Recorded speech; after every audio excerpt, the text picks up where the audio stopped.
Yeah, it's not sweaty. All right, everyone, we're going to roll into our post-race press conference with our race winner, Corey Heim. We're going to take a break in the bullpen really quick. If you have a question for Corey, please raise your hand. We will get a wireless mic to you.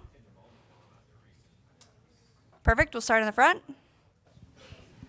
Right up here. Hi, Taylor DeSormo with MLive. Tell me about that move to go from third to first, and did you feel like Carson was kind of holding up the line there and that you were faster than him? I don't think he was holding up the line. I think we just get really big runs, and it's tough to be the leader in the trucks with how draggy the trucks are in general. But, yeah, I mean, I was kind of basing it off of my run. I never really felt like I had a big enough run to that point to clear both of them. I didn't want to go inside of the 38 and then be side by side with the 77 and get stuck on the bottom because the top was so much better and just got huge runs, and you could kind of blow by people on the top if you were hooked up. So I was kind of waiting for the big enough run that I could go down to the bottom and clear them both. And the 11 got hooked up with us on the front stretch, and we had a huge run into one. So just kind of took my chances at that point. I definitely wanted to control the race at the end there. I was more confident in myself to control the race and lead rather than be second. So that's kind of what went into that. We'll go up to the front to Matt. Matt Weaver, motorsport.com. I'm sure in good faith some of this is his frustration just not winning. But Kaden felt like, one, that was the only kind of block that a teammate can give you because a teammate's not going to respond to it. And what is the proper etiquette of throwing a block on anyone, but including a teammate? Just get thicker skin and deal with it. That's honestly my advice to him. And then he also felt like there was an opportunity for you guys to maybe do some drafting together and try to get away from the 77 and the front row cars and then kind of race it out amongst yourselves. Was there an opportunity for that, or is that even like a fair ask of him, or no? I thought we worked pretty well together to get a gap.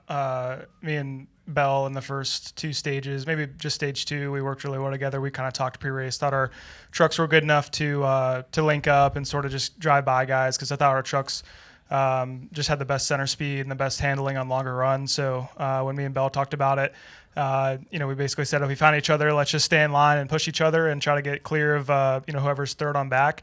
We were able to accomplish that, and I lost him there in stage three. I don't know if he had a bad stop or what happened to him, but I was kind of depending on that to help us, maintain the lead in case guys were super aggressive and wanted to dice it up for the lead. But I thought us and the 11 worked pretty well together for the last 5 laps.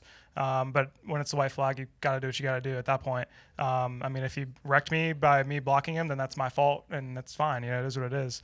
But no, I thought us in the 62 and us in the 11 worked really well together when we were trying to maintain the lead there. Do we have any other questions for Corey? We'll go to Chris Knight, and then in the middle will be the final question.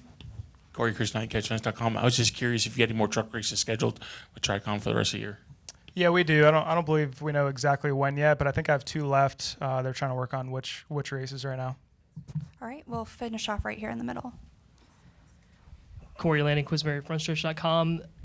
With this being win number 26, a big win for you, and your numbers are so historic. With you going cup racing full-time next year, how motivated are you to continue to truck race beyond next year and the years throughout the rest of your career?